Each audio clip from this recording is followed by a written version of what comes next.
এখন এমন একটা পরিস্থিতি চলছে না, যেখানে মাঝে মধ্যেই ভীষণ ভীষণ কেমন যেন একটা ফ্রাস্ট্রেটেড ফিল করি। কারণটা ঠিক বোঝানো মুশকিল, তবুও বলছি। দেখুন, স্নোফল দেখতে উপভোগ করতে সবই ভালো লাগে, আমারও ভালো লাগে, কিন্তু যখন এই এক নাগাড়ে স্নোফল হয়েই যায় তখন বাড়িতে দিনগুলো কেমন কাটে জানেন? যেমন করোনার সময় লকডাউন কেটেছিল বাড়িতে, ঠিক সেই রকম কাটে।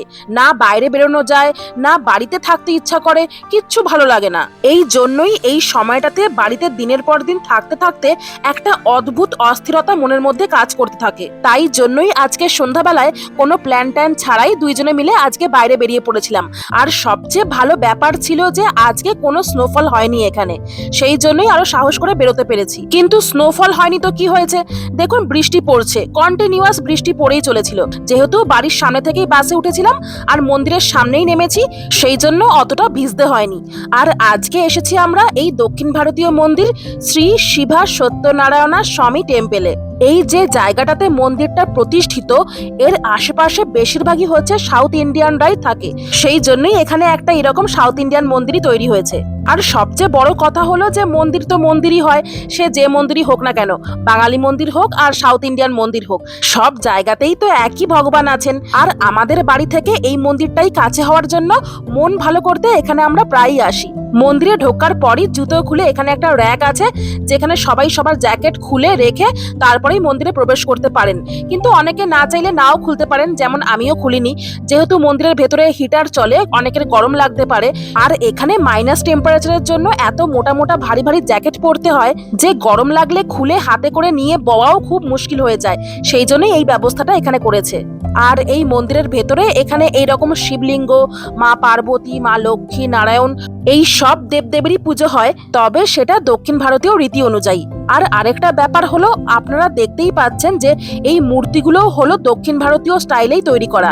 সত্যি কথা বলতে আজকে তো এখানে আসার কোনো প্ল্যানই ছিল না, কিন্তু ওই যে কয়েকদিন যাবৎ চার দেওয়ালের মধ্যে থাকতে থাকতে দম আটকে আসছিল, সেই জন্যই ভেবেছিলাম যে বাইরে বেরিয়ে একটু হাঁটাহাঁটি করে বাড়ি ফিরে আসবো। তার উপরে আগেই তো বললাম আজকে স্নোফলও হচ্ছিল না, আর টেম্পারেচারও আজকে মাইনাস থেকে পজিটিভে চলে এসেছিল, সেই জন্যই আরো সাহস করে বাইরে জ্যাকেট ট্যাকেট পরে বেরিয়েই পড়েছিলাম। কিন্তু বাইরে ঠান্ডার জন্য হাত পা এত জমে যাচ্ছিল, তার মধ্যে আবার বৃষ্টিও পড়ছিল, সেই জন্যই আর বাইরে হাঁটাহাঁটির রিস্ক না নিয়ে বাসে উঠে পড়েছিলাম। তারপর বাসে উঠেই দুইজনে মিলে ঠিক করলাম যে আজকে তাহলে এখানেই আসা যাক। মনটা তো কদিন ধরে খুব একটা ভালো নেই এই সবের জন্য, সেই জন্য এখানে এসে বেশ শান্তি অনুভব করছিলাম, একটা বেশ ভালোই লাগছিল। এই মন্দিরটাতে আমি আগেও অনেকবার এসেছি, তখনও একবার ভিডিও আমি দিয়েছিলাম, তখন মনে হয় খুব সম্ভবত উইকেন্ডে এসেছিলাম, সেই জন্য এখানে খুবই ভিড় ছিল। আর আজকে যেহেতু উইকেন্ড নয়, সেই জন্য এখানে ভিড়টা একটু কম, তাও আন্দাজে হাতে গুনে 20-25 জন তো আছেই। এখানে কোনো মন্দিরে আসলে উইকেন্ডে না এসে এইরকম কোনো ওয়ার্কিং ডেজে আসাই ভালো, এইরকম একটু ফাঁকা ফাঁকাও পাওয়া যায় আর মন্দিরে বসে একটু শান্তিও অনুভব করা যায়।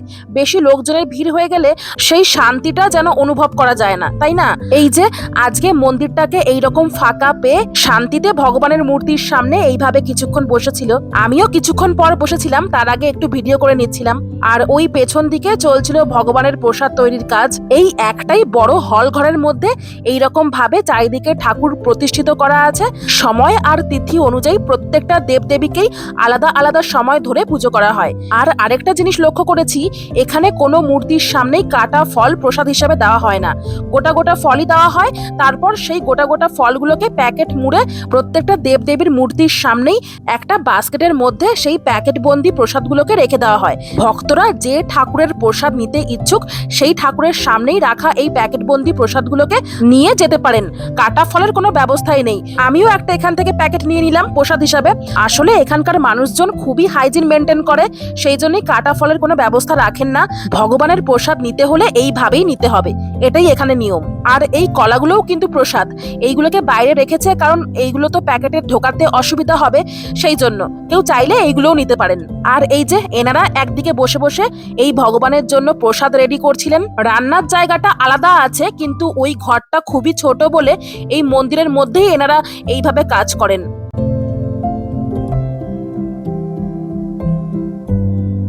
আর এইটা কি দেবতার মূর্তি বলুন তো?